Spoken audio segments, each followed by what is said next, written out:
Hey guys, how are you? This is Lee Jackson signing in for Circle, and that is wearecircle.com. Please make sure that you follow us on Instagram at CircleOGX and also on LinkedIn at Circle. I'm very excited this morning. We have a guest by the name of Mauricio Bustos. He is in the construction industry. Very excited to talk about his experience and what he's been doing and all kinds of things. And Mauricio, how are you? Good, Lee. Thanks for having me. We're so excited to have you as I'm well. excited too. It's great. We're launching this podcast and we're doing a lot of things at Circle, and so you are our second guest. Ooh. And we're excited to get this started. I've known you for a little bit now, but who knows who's listening and who knows about you. Why don't we start about, what it is that you do, your title, and all that kind of good stuff. So currently now I've got a new company called AIM-CG, and we are a small boutique firm that is working with clients that need assistance with either development program or trying to figure out exactly what it is that they want to do when it comes to either a new project or a remodel or a refresh of an existing property that they might own. Some of my clients that I have right now have it's about $100 million project that we're working on up in Apex, a new development. Wow. I've got some other projects that are currently, and all of these are under NDAs, but I can tell you a little bit about the program. Some stuff on the Strip that is ready for the F1 event next year. Some stuff out in Henderson where there's still area of development going on. Okay. I've got a couple clients who are looking at restaurant opportunities down in that area. I've also got some stuff going on in Montana, Texas, and in Southern California. Again, my role and the company's role is really to help facilitate the needs that my clients have, not understanding the development and construction world, right? A lot of my clients, restaurateurs, they're manufacturing, they're into event space, they're all but construction and development. So Okay. we kind of felt that there was a need to kind of help bridge that, especially with just a lot of younger generational people coming in without experience in the construction industry, that we can now help our clients understand, even though they might know how to do a spreadsheet, they don't know how to translate that spreadsheet and create something and stay within budget or on schedule, right? Another bigger aspect of it too is that we do help a lot with the preliminary development of programming and the project itself, and trying to figure out exactly what it is that they're trying to achieve. So are you more on the development side or more construction? It transfers from both, right? Okay. So the first start of any project is the inception of the concept, right? And a lot of my clients they're great, capital heavy, very motivated, very innovative with ideas and ideology and what they're doing ultimately. And it's not innovative in ideas; it's the fact that they're seeing issues within their own industry, right? And they're trying to fix them. Okay. So they'll call me up and be like, hey, I've got this idea, and toss the thing into my head, and then I'll rattle it around a little bit, and I'll be like, okay, I mean, I think it's feasible, right? Then we go down a path of trying to help them navigate the next steps, which is let's look for property or land, right? And work with their funding sources to ensure that they're going to have the ability of acquiring the land and then also continuing that process forward. Throughout that whole entire, let's just call it the development stage, we're also figuring out exactly how their program translates from what their idea was, put it on paper, right? So that way when we bring on consultants, it's not just like, hey, got this idea to do this, and they're like, okay, well, what do you want me to do with it? And you're like, okay. So you got to have some sort of format, right? And then from that point on, and it becomes the construction aspect of it, and I still monitor the construction as the owner's rep, or like an extension of staff for them, ultimately like an in-house PM. Okay. For them, so you're the owner. Owner's rep, yeah. So or the owner of the company. The owner of yes. the company, Yep. And do you have partners Nope, or just nope. you? Solely me. Go solo. Going solo this time. I've been in scenarios before where I've had a partner, then I've been a part of a group. Yeah. And for me and how I work through things, it's a lot easier for me. I'm a little bit more agile when it's just me. And then I can always bring on, temporary employees to kind of help facilitate any of the influx of work as it comes in. But currently right now, it's like managing an orchestra with, 60-year-old veterans and then 2-year-old kids ultimately, because it's a lot going on, and you're just trying to navigate everything. So how long have you been in the industry, and what made you venture into owner? So I can tell you this, that in the industry itself, I'm coming up on 20 years. Oh, wow. I turned 40 at the end of this year. And congrats. Thank you. I know I probably look a lot older. I get that a lot. No, you really don't? No, I do a lot. No, Most you of the don't. times people think I'm way older, and I was like, no, it's just because I've been around the block a couple times.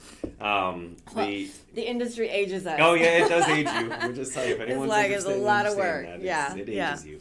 But anyway, so I started off, and it was such out of a curious thought of, seeing what else was going on in the retail world. I started off in retail, and like most young kids, right, coming out of high school. Same, me too. Everyone did, yeah, right? Yeah. And so navigated my way into a J. Crew, and then started working on these new store opening teams and working with the construction department, and was really intrigued by it. Always was very curious about how things got put together.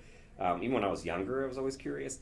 And so naturally it kind of led me down that path of construction. And you know what's crazy? Go ahead. I had the exact same experience coming out of college, worked with retail, and I traveled. I mean, this is like the first 2 years out of college, and somehow or another I became a project coordinator and like helped build like different locations in the Southeast region. And that's I've never talked about that. I know. Isn't that crazy? I mean, like all the times that we talked about stuff, and they never talked to you about how you got into it. I know, exactly. So, I mean, it's the same path. And so for me, construction was always a relatable industry, right? Because you have an opportunity of not only just continuing the innovation and curiosity aspect of my own life, but also helping people bring their dreams, their visions to fruition, right? Something that's tangible at that point. And I think that was always my calling, really, was to help people figure things out and help them really be able to touch, feel, see, and experience something. Yeah. And that's why I think you and I really, get along, that because we both see the same things. I think that's the high when you have things, in design and you're planning, and then you see it come to fruition. You're like, oh my gosh, it's a success. It's amazing. I was a part of it. You're right? Like, yes, it all worked out. And at that point, I think for me, it's been a very long journey of understanding why I wanted to be in this role, and really just kind of be in an opportunity to help people. I think through the years, right, working from subcontracting to general contracting to national general contracting to then living the recession and seeing what it did to the construction industry, and understanding that no matter what happens, construction is one of those industries that needs to thrive and survive. You can't live without building roadways or infrastructure or hospitals or schools or homes or retail locations for people to then go and buy. It's a never-ending cycle. Yeah. Things get old, they have to get refreshed, they have to get renovated, they have to get updated, and there's always something going on. Yeah. Right? So for me, it was always like a never-ending well of knowledge that you can keep pulling from. It was a never-ending ability or a capacity limitation on innovation, because you can continue to always make things better, and seeing what our clients struggle through and helping them understand it a little bit more and terminology that they get or that they can actually grasp is super intriguing to me now, right? Okay. Is helping bridge that gap to a point where our clients can ultimately then go and facilitate their own needs. Working myself out of a job has never been a fear. It has always been a challenge. And so, again, one guy, small company, but at the same time, the impact that I want to leave is great, right? I want to be able to really spur up that innovation again in construction and help people understand that the way we used to do things 10 years ago is no longer the way we need to do them today, nor should it ever be the way that we want to do them in 10 years from now. Yeah. So being able to listen to the younger generations and working with the older experience, and meshing that world has helped me transition into this role. Okay. Hope that answers your question. It was a long-winded answer. But congratulations on that. It's definitely you're taking a chance, right? It's a leap of faith and becoming your own company and the owner, and it's you. I've been blessed. I cannot deny that enough. And for me personally, my own story, my own testimony, and not to take this into a religious manner or anything. I feel everyone has their own right to whatever, but I have a larger, higher calling that I'm working on. And for me, I've been very blessed in my life, and so it's always been an opportunity for me to be able to give back at this point, right?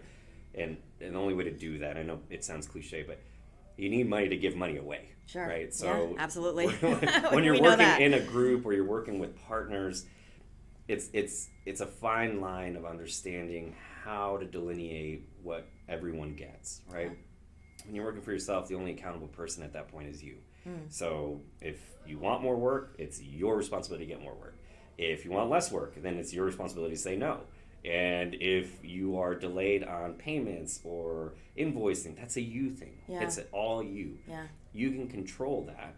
And ultimately, so if you want to help more people, you have to get out there and do more work, make more money. That way you can help more people. So for me, it's kind of I can appreciate when people are always like, it's a risk. Yeah, it's truly a risk, but I've been blessed. I mean, I started off the company and have had nonstop exposure to all kinds of like great projects, great anticipated like programs that are coming out to Vegas, to other areas of the U.S.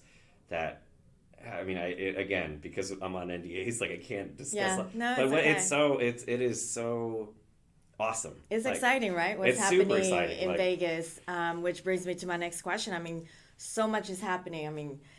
I mean, it all started, I think, with VGK, right? And then the Titans, and then we've got the basketball teams, a women's team, and we've got baseball, everything. So, there's a lot of bills going on, obviously. Where do you see Vegas in the next 5 years versus 10 years? So, Curious what your thoughts next are. 5 years, I can tell you because the programming is already out for at least the next 3 to 5. The strip activity has... And I always find it odd when you talk to other general contractors or other developers in town. The strip is a very niche market. It is not it's not the identity of Vegas anymore. Right. So when you look at the strip, that's so true. There's a lot going on, right? With Tillman's new tower, the Harmon retail expansion almost nearing a complete, Showcase going under renovation, F1, which is a massive land and win for Vegas in itself. And the Oakland Athletics, they keep, kind of dangling the carrot out there with all the commissioners of Clark County and all the property owners. And I feel like there is going to be an opportunity there with a baseball team, an MLB team. But again, it's still to be seen, right? There's nothing inked yet. Yeah. Whereas F1 is a truly inked thing. Next, November 16th through the 18th, it's going to be crazy. It's going to be nuts already here. like it's going to be nuts. As far as Vegas, there are other property owners on the Strip that are looking to really take a big, asset reallocation of, hey, we spent all this money on some stuff, but now let's take a lot of that capital that we've made and put it back into the assets that we own here in Vegas. And it's not, again, people always say it's because it's driven between F1 and all the teams, but reality is like some of these properties are truly dated, and they need some refresh, right? They need a let's step into the 2025 realm, right? Not let's stay in 2000. Yeah. So you're gonna see a lot of the stuff on the Strip, I think, get refreshed and kind of a new, fresher look, and it'll just kind of relate more to the crowds that are coming to the city now, right? The younger crowds and those who are really established and financially well off. And you now expand the purview out of the Strip. Like I was saying before, it's very niche. You go into Henderson, for instance, and Henderson and the city of North Las Vegas are in constant competition to bring new businesses to their area, right? New businesses, especially manufacturing, industrial, warehouse, brings such a tremendous amount of tax revenue for those cities that then assists, the cities with school programs and ensuring that the cities are safe with additional police force or securities that they can then endorse for their own cities and area. You take all that between city of North Las Vegas, Henderson, and the Strip. The city has now exploded, right? I mean, it is beyond what anyone would have ever thought the population would grow to in a small little desert town when they first started building out here. I mean, we're going to hit 3 million residents in the Las Vegas metropolitan area. Everyone keeps saying 2030. I think it's way sooner than that. The amount of people that flock to this city, especially as this looming recession word, right, keeps coming into conversations and stuff, you're going to see people who want to leave those states that still impose, your state income tax. The property taxes are way higher than what we have. And this city is thriving on business that there's a lack of workforce. So it's not like you can't find a job in Vegas. Yeah. So I feel like it just attracts a lot of people to come here. Yeah, but at the same time, too, I saw this in Nashville, right? When I lived in Nashville, and when the Titans came to town, and then the our NHL, the Predators, when they came to town, it changed the whole city. Oh, of course. Like within 3, 5, 7 years. I mean, it's not what it was 15 years ago, 10 years ago, 5 years ago, 3 years, nor was it what it was 2 years ago. And you get a lot of people from New York, California, who actually made the pricing of land and property increase, right? Because we're used to paying $250,000 for a condo or whatnot, and then they come in and say 1.3 million. It changes. Right? It changed everything. the whole thing. And I'm like, every time we go home, we see still cranes, like 25 cranes. It's crazy. Oh, in Nashville? Oh yeah, that city is like that city's a very it's a good way for people to explain. You go to Nashville, you go to Denver, go to Phoenix. Yeah. You want to see what Vegas looks like in 10 years? Yeah. Go to those cities, go visit them, go spend maybe 2-3 days just driving around and looking at where the city started, which is typically like around a small town center type scenario, right? I feel like it's exactly like Nashville. What we're we're experiencing right now was what 7-10 years ago back in that. Now we're just catching up to where they're at. Right. And it's a lot more rapid pace for some reason. Yeah, ours is faster here in Vegas for sure. We've always said it, right? I've been in Vegas now a total of 14 years this year, with time spent before and time spent now. But we always say that when we build stuff here in Vegas, it is like building nowhere else, right? Yeah. It's the speed, it's the craftsmanship that comes across, and the value of the work that we bring to the table. You cannot find that in other cities, and so. You take what all these other cities, right, with Denver and Phoenix and Nashville and what they've done in the last 10, 12, 15 years, it's only become more rapid in Vegas. So what happened to them in 10 years, we might be able to do in 5. Yeah. And now you look, you fast forward another 5 years beyond that, you ask what it would look like in 10 years, I think we would be a truly a metropolitan area with all sports teams at that point, inclusive of a football club, a true nationally recognized football club with, and I mean football, soccer, okay, a soccer club. Even though we have the lights and everything, and that's it's a great club, but I think that there is a different, when you're looking at those major league teams, people are drawn to that, and there's another development that's going on with. Right south of the light rail location, you add in the light rail opportunity, right, of people moving from California to Vegas in 30 to 40 minutes, takes that commute down. It truly becomes a commute state to state. Yeah. At that point, it's like, well, it's a never-ending well of ability or opportunity for the city because now we have, never-ending capacity of labor force. And that's always been the city's struggle is we have a lot of great plans, great ideas, things that we, want to move into, and we lack the actual skilled, talented labor force to do it. So, how long do you think it's going to take for that Tesla thing to happen from LA to here? I would think probably in 5 to 7 years. Think so? Yeah, I think that I think that is such a, even if it happens in 10 years, right? I think at that point, though, you're still in an environment where you've opened up like this, I hate to say the word dam, but it's a dam, right? And we have issues with water too. So. But you open up this dam now to refill the opportunities and abilities of the city. By then, though, I feel like we would probably already have a lot of this stuff done. Yeah. It's just, everything has to go at its pace. But again, fits the company in perfectly because people want to get things done. They just don't know where to get started anymore, right? It's become too complicated, too cumbersome now to like learn. and then trying to find talented labor. You're then putting someone on your staff full time, into the 6-digit figures that, again, they're going to need staff to help them. Now now you've increased your overhead by close to 400, 500,000 a year for a project that lasts you 2 years.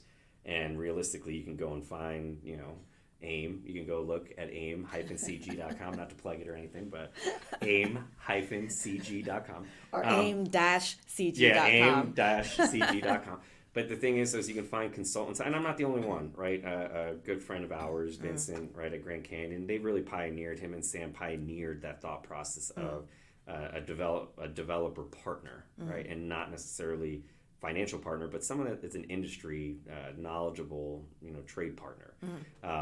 And so there's a need for more of AIMS and Grand Canyons and This is your first venture as an entrepreneur? No, So I've had others. other companies that have been successful, and thank God, I've been very blessed. So, but no, I've done other things and have ventured out. This is just more of a legacy builder, right? Okay. I want to be able to do something that really, where you can put your money where your mouth is type thing. Yeah. And really showcase the wonderful industry that we both are addicted to. Yeah. Right? So I would say that, but it's funny. Obviously, yeah. It's We've been in it everyone forever. is like, but once you get a taste of construction and development and imaginations of like these people that you work with to come up with all these cool collaborative like projects, like, oh man, like you can't ever get enough. And then even when you are frustrated, you're always like, I mean, well, one more. I'll do one more and that's it. I think the creativity is the high. Like I said, right in the beginning. I mean, I actually wanted to be a fashion designer when I was in college. Yeah. I think a lot of people who work in construction were some form of art, like design. I just wanted to be in something creative, right? So that's, I think, is the big high when you see it come to life. And you see that, you're like, oh my gosh, I did that. I was a part of that. And I think that's why I'm still in it, right?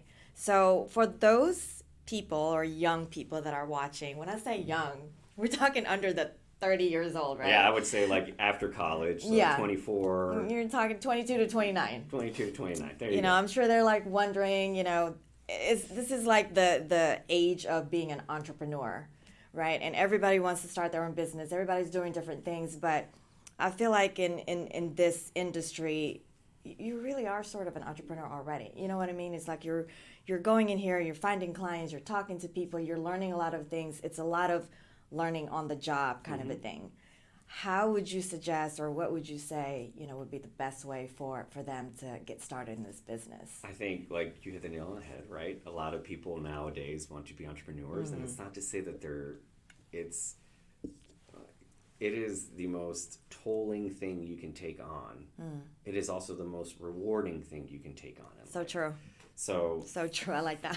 For me to explain to them, I think a lot of it has to do with risk taking, and this is hard to say it now, but you will learn through your experiences analyzing that risk to then better assess a decision, right? Because you're going to make some really bad decisions as you first start out. And then you start to learn what the actual process is of, analyzing all the data that you get and you collect, going through a decision-making process in your own head and maybe even writing it out.